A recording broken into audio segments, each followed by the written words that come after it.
শূন্যস্থান। সত্য মিথ্যা তো হয়ে গেছিল। প্রথম এটা বলেছে সি এর এক, এবিসি সমভুজের এসি অতিভুজ, এবি বাহুকে অক্ষ ধরে ত্রিভুজের একবার পরিবর্তনের জন্য যে লম্ব বৃত্তাকার শঙ্কু উৎপন্ন হয় তার ব্যাসার্ধ দৈর্ঘ্য। বলেছে একটা এরকম একটা চোঙ আছে,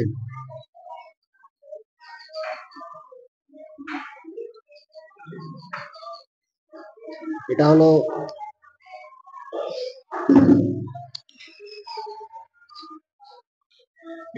এ, এটা হলো বি, আর এটা হলো সি। এসি অতিভুজ, তো অতিভুজ আছে তো। এবার কোন বাহুকে বলেছে? এবি বাহুকে, মানে এবি বাহুকে, ঠিক আছে, মানে এবি বাহুটা ছিল এরকম অক্ষ ধরে ঘুরিয়ে একটা লাগিয়ে দিয়েছে, তাই তো। এবি বাহুকে যদি একবার পূর্ণ আবর্তন করার জন্য যে লম্ব বৃত্তাকার শঙ্কু উৎপন্ন হয় তার ব্যাসার্ধ দৈর্ঘ্য কত? তাহলে ব্যাসার্ধ দৈর্ঘ্য কত আছে? তাহলে বিসি উত্তর। এটা বৃত্তের ব্যাসার্ধ না, বা শঙ্কুটির ব্যাসার্ধ, তাহলে বিসি উত্তর। আর যদি বলতো উচ্চতা কত হতো, তাহলে বললাম এবি, কারণ যেটা বক্ষ ধরে ঘুরাবে সেটাই হলো উচ্চতা। এর আগে একটা অঙ্ক করিনি? এর আগে একটা অঙ্ক করেছিলাম তো, যেটা অক্ষ ধরে ঘুরাবে সেটাই হয়ে যাবে উচ্চতা। যেমন ওই যে এ নম্বর অঙ্কটা করেছিলাম, 3 নম্বর করেছি, 3 নম্বর অঙ্কটা, যে অক্ষটা ধরে পূর্ণ আবর্তন করবে সেই অক্ষটা হয়ে যায় উচ্চতা। আর উচ্চতা হয়ে গেল এবি, ব্যাসার্ধ হয়ে গেল বিসি, আর তীর্যক উচ্চতা বলে দিচ্ছি। বুঝা গেল? শেষ 1 নম্বর। তাহলে উত্তর কি হবে? বিসি। পরেরটা বলেছে একটি লম্ব বৃত্তাকার শঙ্কুর আয়তন ভি এবং ভূমির ক্ষেত্রফল এ বর্গ একক, তাই তো। তো বলেছে উচ্চতা কত? তো প্রথমে শঙ্কুটির আয়তন, আয়তন কত আছে? ভি। আয়তনের সূত্র কি জানি আমরা? 1/3 পাই আর স্কয়ার এইচ। তাহলে ভি সমান হচ্ছে 1/3 পাই আর স্কয়ার এইচ, নাকি? পারা যাবে তো লিখতে।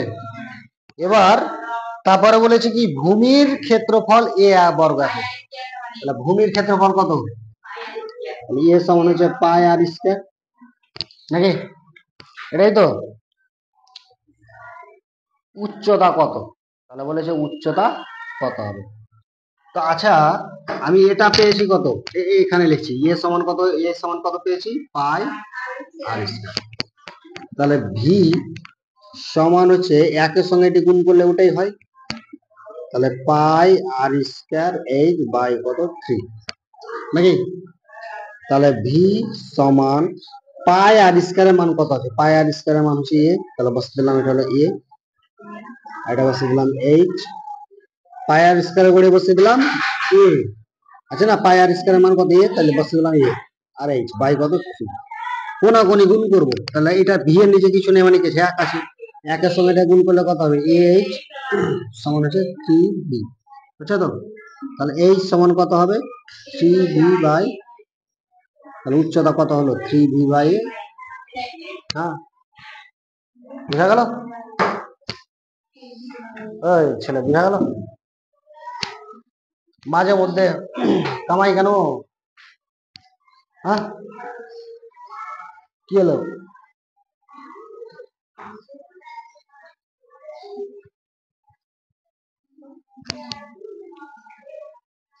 কামাই করলে হবে? হ্যাঁ, আচ্ছা হয়েছে, বুঝা গেছে? কারো কোনো দুঃখ আছে দুটাতে? সবার দুঃখ আছে নাকি? 3 নম্বর বলেছে একটা লম্ববৃত্তাকার চোঙ, চোঙ কিন্তু, হ্যাঁ, ও লম্ববৃত্তাকার শঙ্কুর ভূমি তলের ব্যাসার্ধ দৈর্ঘ্য সমান। ভূমির যেটা ব্যাসার্ধ দৈর্ঘ্য আছে, একটা চোঙ, চোঙ কিরকম হয়? এরকম চোঙ হয়,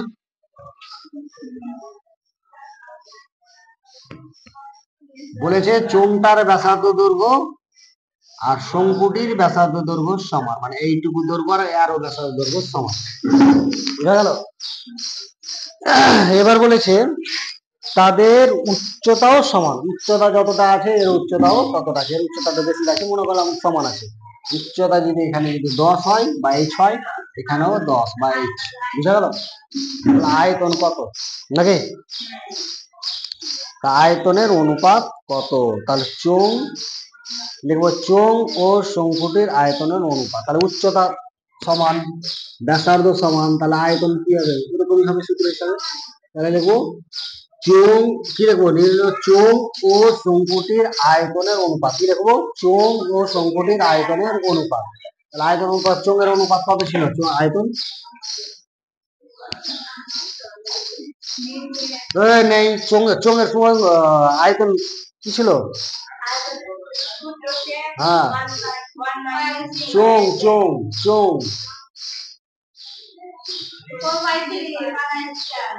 তো গোলক ঢুকিয়ে দিস না বলছি।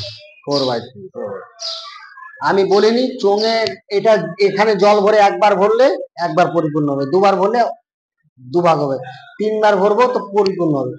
চোঙের আয়তন হলো পাই আর স্কয়ার এইচ, আর শঙ্কুর আয়তন হলো 1/3 পাই আর স্কয়ার এইচ। এগুলো বলিনি?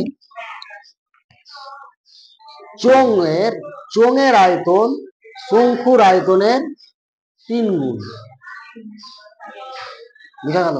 বা শঙ্কুর আয়তন চোঙের আয়তনের 3 ভাগের 1 ভাগ।